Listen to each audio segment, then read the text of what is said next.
So they'll be calling you a radical. So Dillon Jones, congratulations, mid-major player of the week. I really believe that he'll get the Julius Erving Award. People can argue with me all they want. Go ask the doctor. Him and Willie Soldier roomed together as rookies for the Virginia squad.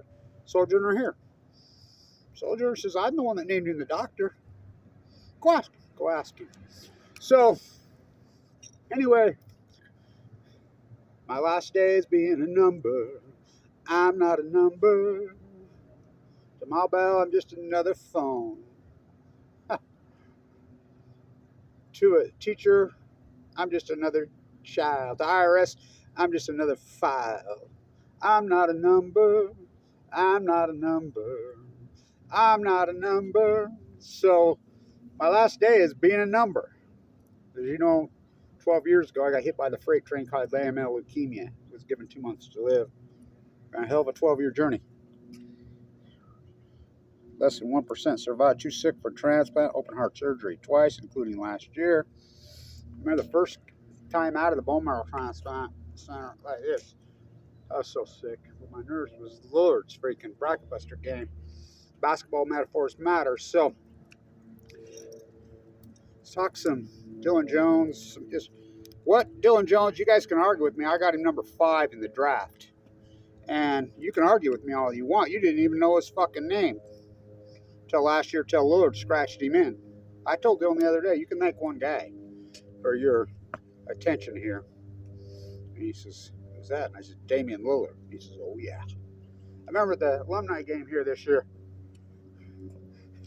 I mean, Lillard's going to make a great coach one day. I can tell you that. Hopefully here. You should have seen him for the whole game. I mean, the whole time. Lillard just talking to Dillon. I'm not a number. So, I'm not a number. Number 1, number 2. So, the Evolution, they play up at Idaho State today. Idaho State is all that. They're way better than you think. So they got I call him the Preston Kid.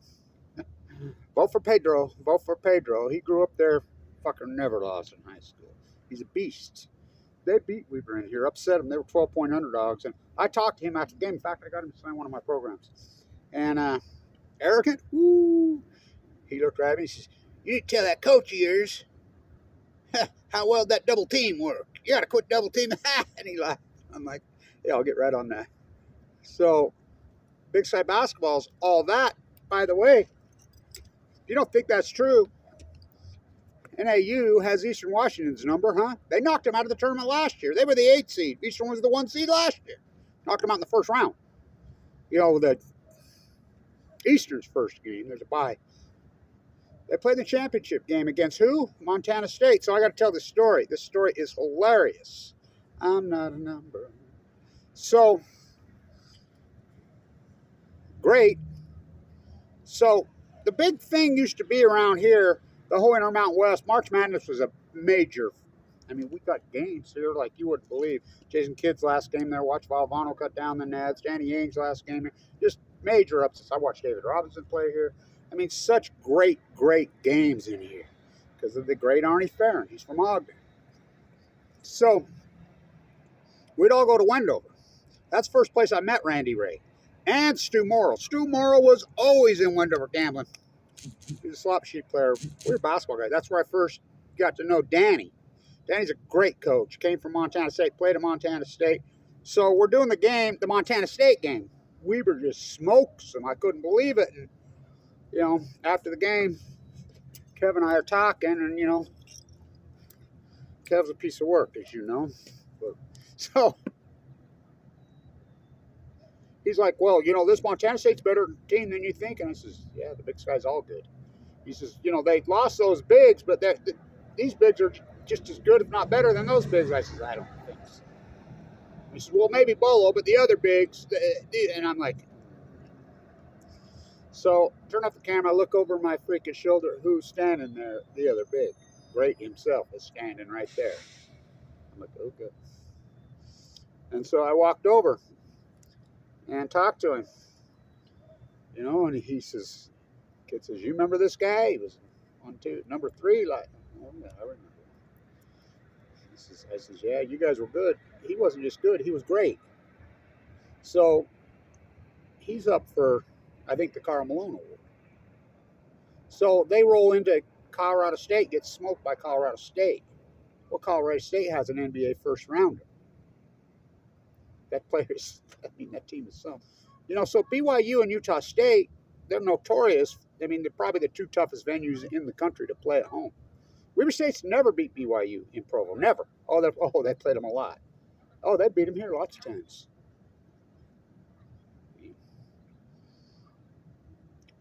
So, I mean, the place holds nearly 20,000, and they fill. Same with Utah State. I mean, but remember, a lot of these guys that play there, Mormon mission kids. Oh, yeah. A lot of them are older, but they always get good players, and that's not the case so much at Utah State. I mean, they've always had great players at Utah State. Always. Cornell Green. I mean, the greatest player probably in the state of Utah history, college basketball player, was killed, touched the line. He would have been an NBA first. He probably won the number 1 pick. So, great players. Nate Williams played up there. Phil Johnson played up there. You go on and on. How about the Bountiful kid? Merrill turned it up in the NBA. He played up there. He's from right here in the shadows of the Utah Jazz, they hate freaking local players. They're never going to touch a local. That's why they suck. They whiff. The Utah Jazz don't know how to draft. Never did. I remember arguing. Well, I take that back. They knew how to draft when they got Stockton and Malone. Since the Laytons. I go back to when they whiffed on Tony Parker, but the big whiff was Chris Paul. I'm like, yeah, mind, they're not taking Chris Paul. They took John Williams. John Williams is a good player, but he was no Chris Paul.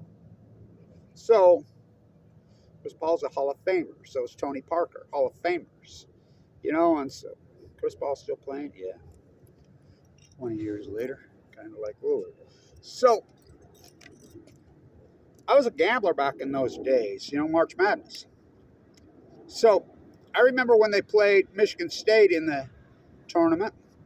I'll tie this into Lillard, and I'll tie this into Anthony Johnson, who passed away this year. I've dedicated the season to. By the way, the oldest player in the country doesn't play at BYU or Utah State. I tried telling Eric that. He's misguided. These coaches don't know shit. So, well, they couldn't win with Lillard. So, that's Moody from Montana. I think he's 27 years old. He's a good player. And so, really good. A lot of older players in the Big Sky. This conference is something else. So they're playing Michigan State 95. I knew how good they were. It's like free money. I mean, nobody's paying attention to them. But could be the greatest point guard in the history of this school. Well, Eddie Gill's arguable, but, Ruben Nemhart, he was unstoppable. And he had a great coach, local. Ron Baglin's from Utah. And David Locke, what could be the dumbest sports broadcaster in human history. You go from Hot Rod Hundley to David Locke. Talk about fucking a spiral, fucking Utah professional basketball straight downhill. So, he says, Weber State sent to the Wolves against Montana State. They'll get slaughtered. I knew they'd win. I'm like, this team's so fucking good. That Montana State ain't nothing. They'll go in there and they'll kill them. It won't even be close, I tell everybody. 7-1 on the money line. Go to Wendover.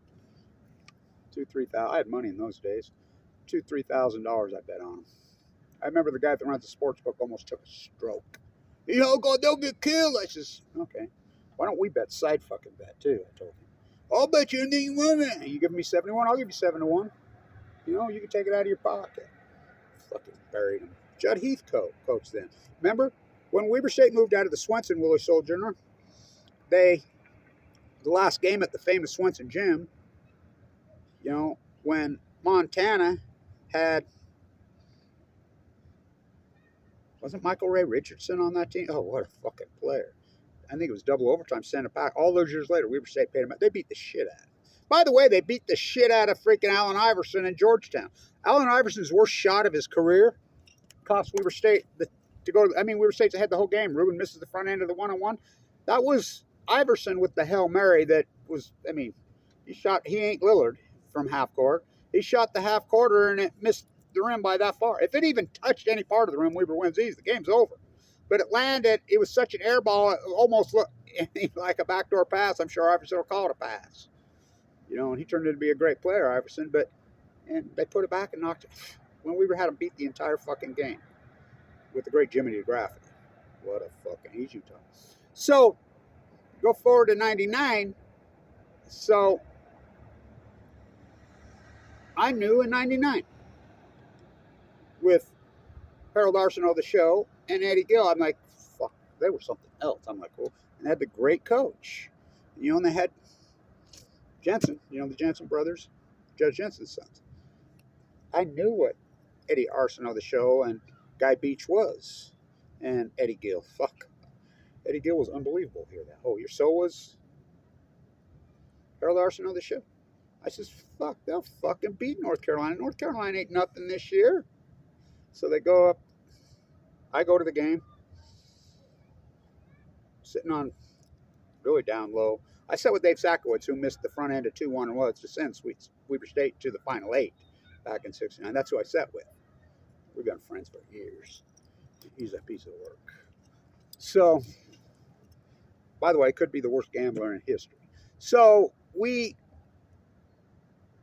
sitting there and Arsenault goes crazy. Now, he had a smart enough coach, the great Ronald Baglin. Ronald Baglin knew he was on fire. Just get him the ball. Who cares? Just launch it. He had the great Eddie Gill. Would get him the ball. Shoot. The greatest single game performance in the history of Weber State basketball, bar none, is Harold Arsenault, the show, 1999 in Seattle. So the next game they play Florida. The roof nearly came off that building. That great Florida team. Haslam was on that team. He just retired in the NBA this year, and so was Miller. Remember Dupuis? Didn't he get nailed for gambling? That great guard. I remember he hit a shot from the rafters. Weber had the game won. They're down by 2. There's a foul. I mean, all over Noel Jackson. That's when he makes all 3. That game's over. He makes 2. The second one was half. I don't know how it come out. Overtime. They lost in overtime. Heartbreaking. The next game was we put Gonzaga on the map. Gonzaga used to play in the Big Sky. I remember when Stockton played here. Weber just drilled him. But Stockton was all that. And so, you think? So, heartbreaking. The next game was Mad Dog Madsen. He's a Mormon kid from the Bay Area, the coach now. He was a phenom. And he played, what's his name? Who was the head coach, Montgomery. He used to coach at Montana. And they're playing Stanford. Gonzaga, that's the game that changed everything for Gonzaga. They never looked back. That's the loudest arena I've ever been in. I thought the lid was going to come off it. And Gonzaga beat them. I mean, one of the great upsets in college basketball that transformed a program. And, unbelievable what happened to Gonzaga after that. One of the greatest sports program runs out of nowhere in the history of sports. So, college basketball hinges on little teeny things. So, back to Dillon. Dillon told me when he's a freshman, right after he knocked out at Idaho State, his freshman year, he knocked out the referee. It was an accident. He scored a point, went up, and boom, knocked out the referee. So I barely even knew who he was, and I'm like, it's Randy Rayism, and I'm like, but he always gets good players. So I talked to him. He got back that week. First time I talked to him, I was over at the Union. They were all gathered around. I'm like, you did something I've been wanting to do my whole life. And he says, what's that? And I said, knocked out a Big Sky referee. He said, I didn't mean to. I'm talking figurative, not literally. Yeah, and then we started talking, and there was all gathered around. And I said, well, Lillard, that's why they all come here. Lillard's my favorite fan. Of course, Jerry Harding. Lillard says, I came here for Jerry Harding. I came here one reason. He's my favorite player. Just like the European kids that are here right now, the cousins, they'll tell you, well, we came here because our favorite player in Europe is Scotty Bamford, who played in the backcourt with Lillard. And we looked it up. He went, that's why we came here. I mean, Damian Lillard's the greatest recruiting tool in the history of the school, even bigger than the Purple Palace. So I says, Lillard never played in the NCAA tournament. Well, what are you talking about? Blah, blah, blah, blah. No, he never played. Randy Ray's never won an NCAA tournament game. What are you talking about? No, Randy Ray's never won an NCAA tournament game. Never. He's been there 3 times. In the first year, the last bet I think I ever made was 2006. In 2006, Ben Howell, who coached here in the Big Sky, coached at NAU. He should have been coaching there. Yeah. Well, they bypass all the good coaches here. They hate alumni. They hate their own alumni as far as coaches. They won't hire them. Ask Dick Hunsaker. Ask Guy Beach. You go back to 99. What happened in 2000? Why was Arsenal Gill? Yeah, I talked to Arsenal Gill about this. I said the reason you guys were pissed because they didn't give Guy Beach the job. You got that right. He said, that's what exact words to me. They were pissed off, rightfully so. And so they play here in the 2006 game. The great David Patton, who I'm friends with, the great David Patton. They were getting 19 against that great UCLA team, and that UCLA team was all them like they'll give them all they want. They got buried. They were down by 20 in the first fucking 10 minutes of the game. 25. They got annihilated. And David says, well, when you got Michael Westbrook coming off the bench, that's how loaded that team was. Yeah. But that was Randy Ray's. So, of course, lowered head by 22 points here at home. And Anthony Johnson goes crazy in the second half, misses a free throw, never misses a shot, and they beat him. I mean, it's the greatest performance in this building in the history. That's saying a lot. It still blows my mind. But I think that's what stoked the fire inside the great Damian Lillard. Now, what Damian Lillard's evolved to as far as player actually blows my mind. It really blows my mind. So, all this great history at Weber State, Dillon says, well, we're going to get one. An NCAA tournament win? We're going to get one. Oh, I guarantee you we're going to get. I tell him out there every time I talk to him, and I talk to him constantly. I've been friends with him from day one. He picks my brain. I help to encourage him all the way. We've been friends. When I come out of the hospital with my heart attack, my pacemaker last year, I walk up and he's the first person to come greet me after the game. I've been praying for you, man. I keep telling him, last chance, buddy. He's never been to an NCAA tournament. You don't think his path's exactly like Lillard's? Oh, it's exactly like Lillard's. I mean, except for he wasn't Lillard as a freshman. We knew if Lillard was a freshman. Lillard was so focused NBA. Dillon Jones has been an evolution. And as far as Dillon Jones goes as the player, I'll say this. He scratches into the combine. He couldn't go with the left, Jerry Carding. He didn't have a great shot. He had no mid-range jumper. He's got all that now. I mean, he's phenomenal with it all now. Clutch, oh fuck. When the whole world knows he's getting the fucking ball at the end of fucking games. 3 guys all over, and he's got that mid-range fucking jump, which is the toughest shot in basketball, and he knocks it down consistently. Whoa. So he scratches into the combine because someone got hurt. Lillard got him in. He's the best player in the combine. That's when everybody started going crazy. It was a done deal. He was going to sign with the Celtics. Their late first-round pick looked like it was going to be. I mean, they wanted him bad. And I kept telling him, well, you'll probably end up with the Lakers. I'm telling everybody. Because they'll take him just to spite the fucking Celtics. So, think about what he was last year. Okay? Compare him from last year to this year. It's like a Pinot to a Bugatti. He's thousands of times better. He come in, he got focused, and he says, okay, you need this, you need this. He's listening to, his brother. His brother's really been a mentor to him. The Washington dude. Played all those years. He played in the NBA for a little bit. European great player. He is in his ear. And Dillon listens. He listens to me. He wants our knowledge. He's a smart, intelligent, humble dude. Really a great guy. His game, he came back and he hit the gym. I don't think he's ever left the fuck. He'll tell you that. I don't even know what goes on in Ogden or fucking anything, whatever, because I've never left the gym.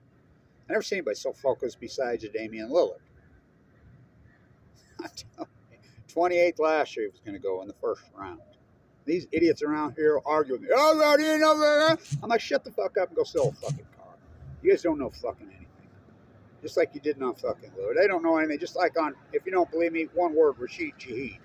Who Play back the tape, Connor. Who called that out to be a NFL superstar, non-draft? I did.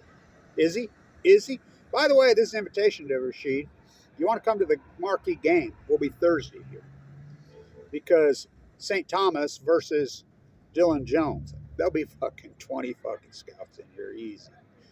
I sit on the front row with the scout. I talk to them all, visit it, peeking over their shoulders. they're both NBA stuff, and so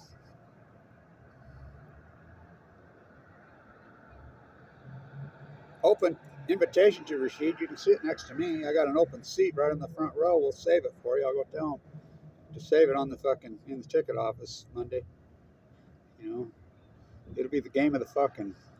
Be the best fucking game here to see those two. You'd be wishing you would come to that game. They sell out at BYU. They sell out at Utah State. No one comes to these games. It blows my mind how empty it is. Well, they're tired of the same old thing. Win 20 games out. Win 20 games out. Randy Reyes. Happened again last year. We'll see this year.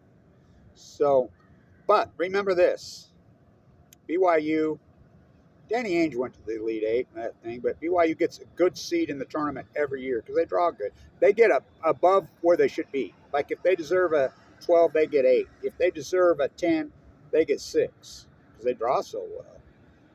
Utah State, under Stu Morrill, why did they go to the tournament 7? The fuck, they were good. Oh my God, were they good.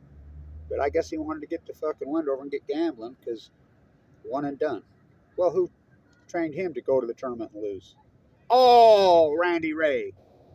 Randy Ray's a fucking Stu Morrill. Stu Morrill could not win in the fucking tournament. Great seeds, great. He won one game in the fucking tournament. I think he was 1-8.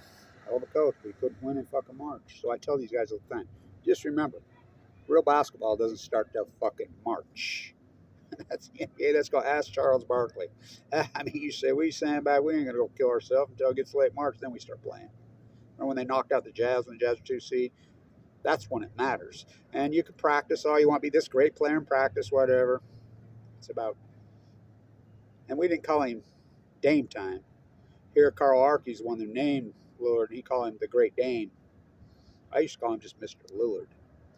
So Dillon, I call Dillon Magic Jones, as you know. I call him Dillon Dantley Magic Jones.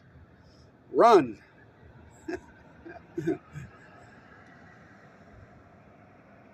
DMJ. So I've been calling him DMJ. And so Dantley Magic Jones. His game's what's evolved. Mid-major player of the week. He's been the player of the week in the Big Sky. The Big Sky's a fuck. Big Sky's so loaded with great fucking players. Do not kid yourself. There's so many fucking excellent players this year. Everybody said it was going to be down this year. No, it's up. I mean, there's so many fucking good, competitive, fucking strong players in the Big Sky. Really a lot of them, including on this team. Okay, Sidell Threet's son, Blaze, Stephen Plankton, KJ Cunningham. How about 2? The evolution of 2. Oh, amazing talent on this fucking team. Really amazing. Dyson Kohler, what a year. He's local. Jordan B. Dick. So, it's a tough place to play on the road. So, by the way, the furthest any Big Sky team's ever gone in the history of the NCAA tournament, Stephen Hayes, local Idaho. 1980 was that? I think so. They beat UCLA. They went to the Elite Eight. Well, he was a local Idaho kid. But Weaver should have went to the Elite Eight a couple times. Ruben Nimhart missing the front end. Dave Sakowitz missing 2 front ends. Noel Jackson, Rimanow. Fuck, heartbreaking loss after heartbreaking loss. But under the Randy Ray era, smoke. The most heartbreaking loss, of course, here. Anthony Johnson died of a stroke this year to those girls. What a player. He said later, he was interviewed. He said, and I knew because I grew up right here. He caught the vibe. This place is hallowed ground. It was very, the Wattis curse, I call it. The measure of G and Utah Construction that built this house. I had a lifetime ticket here, but they dissolved it. I guess it wasn't a lifetime. I'm not a number. I'm not a number. Oh, yes, I am. One more day being a number. A stranger. Oh, no, I ain't a stranger this time. I'm not a number. Oh, I'm still one more day being a number.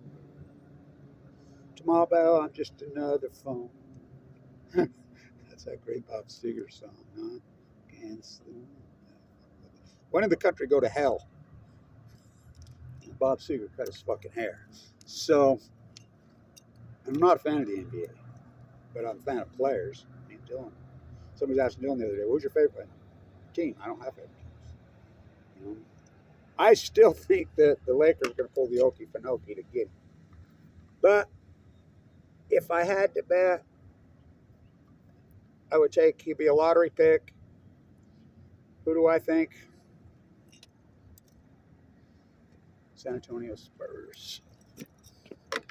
So we'll see. We've won 6 in a row or 7. Let's see tonight. It's a tough place to play. Up in Polka Potato.